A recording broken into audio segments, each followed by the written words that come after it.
Hôm nay trời đẹp lắm đây, sao không cùng anh dạo quanh Sài Gòn. Vì vụ trên xe qua khắp nẻo đường, ngắm phố phường ta luôn mến thương.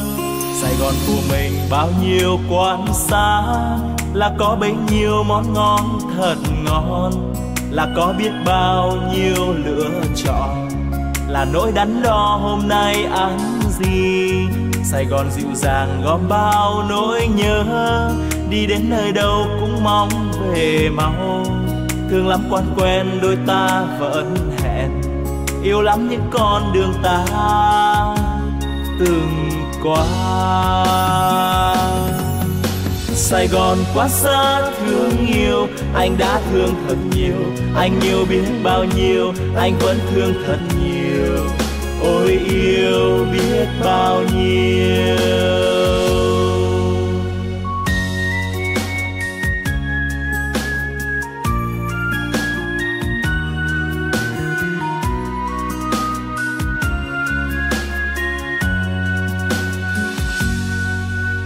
Hôm nay trời nhiều nắng ấm, sao không cùng nhau dạo quanh Sài Gòn.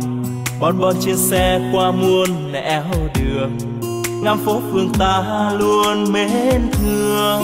Sài Gòn nhộn nhịp bao nhiêu quán xá, thì có bấy nhiêu món ngon thật ngon, thì có biết bao nhiêu lựa chọn, cùng những đắn đo hôm nay ăn gì. Sài Gòn nồng nàn gom bao nỗi nhớ, đi khắp nơi đâu vẫn mong về mau. Thương lắm quan quen đôi ta hò hẹn, yêu lắm những con đường ta đã qua. Sài Gòn quá xa thương yêu, anh đã thương thật nhiều, anh yêu biết bao nhiêu, anh vẫn thương thật nhiều.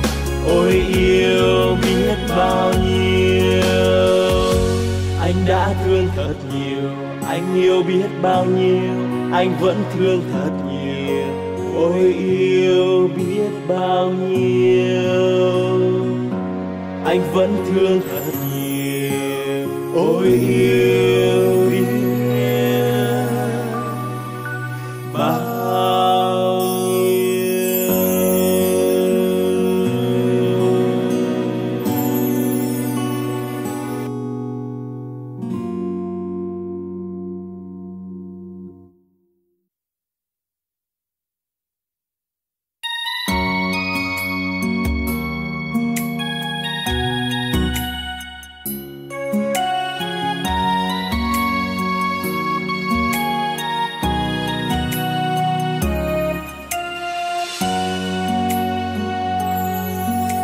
Hôm nay trời đẹp lắm đây, sao không cùng anh dạo quanh Sài Gòn. Vì vụ trên xe qua khắp nẻo đường, ngắm phố phường ta luôn mến thương. Sài Gòn của mình bao nhiêu quán xá, là có bấy nhiêu món ngon thật ngon, là có biết bao nhiêu lựa chọn, là nỗi đắn đo hôm nay ăn gì. Sài Gòn dịu dàng gom bao nỗi nhớ, đi đến nơi đâu cũng mong về mau. Thương lắm quan quen đôi ta vẫn hẹn, yêu lắm những con đường ta từng qua.